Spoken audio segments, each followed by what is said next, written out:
You see that tax on your payslip, the vet when you buy bread, the petrol levy when you fill up?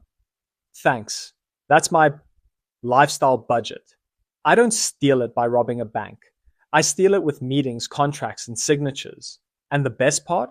It's all legal until someone audits it. So here's the trick. Government money moves through budgets. Budgets sound boring, so people stop listening. But a budget is basically a shopping list. And I get to influence what goes on that list. I don't say, let's steal money. Instead, I say, we need an urgent project for service delivery. Come, let me show you something. What I have here are tenders. These are supposed to be fair and competitive. But in reality, I just make sure the tender fits one company, the one connected to me. You might ask, how? Well, it is easy. I add weird requirements like the company must have 10 years of experience in this exact industry.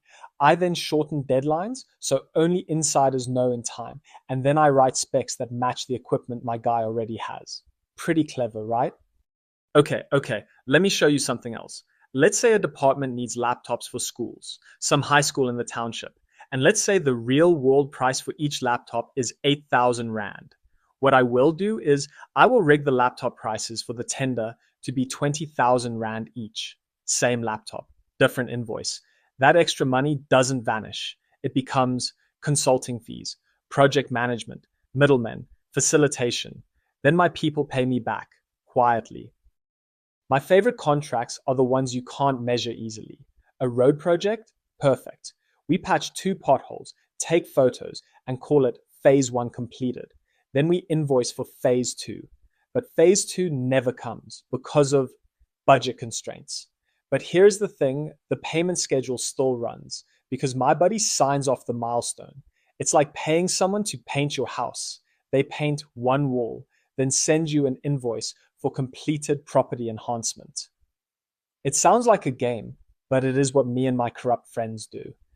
Sometimes my connected company can't do the job at all because we have no staff and no equipment, just a logo. So we win the tender, then we subcontract the real work to an actual business.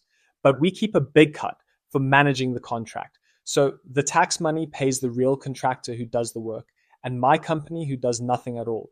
Now you might ask, why doesn't someone stop you? Because I don't just steal money, I build control. I place loyal people in procurement, finance, internal audit, project sign off. And when a good official tries to ask questions, I don't argue. I transfer them. I suspend them. I label them difficult. The message is simple. Keep quiet or you'll lose your job. Okay, let me show you the part you really want to know. I don't always take cash. Cash is too risky. I enrich myself by insuring contracts to my circle of friends because when they get rich, I get paid back. I also acquire assets bought through family or business partners. This could be things such as cars, property, and land. So even if you can't see my name on the bank account, you can see my life upgrading every year. When I steal, you don't just lose rands, you lose hours waiting in the clinic queues because I awarded the clinic tender to one of my incompetent friends. You lose safety when streetlights don't work because that tender was awarded to a company that purchased cheap lights. You have to constantly do car repairs because roads crumble as a consequence of me and my corrupt friends.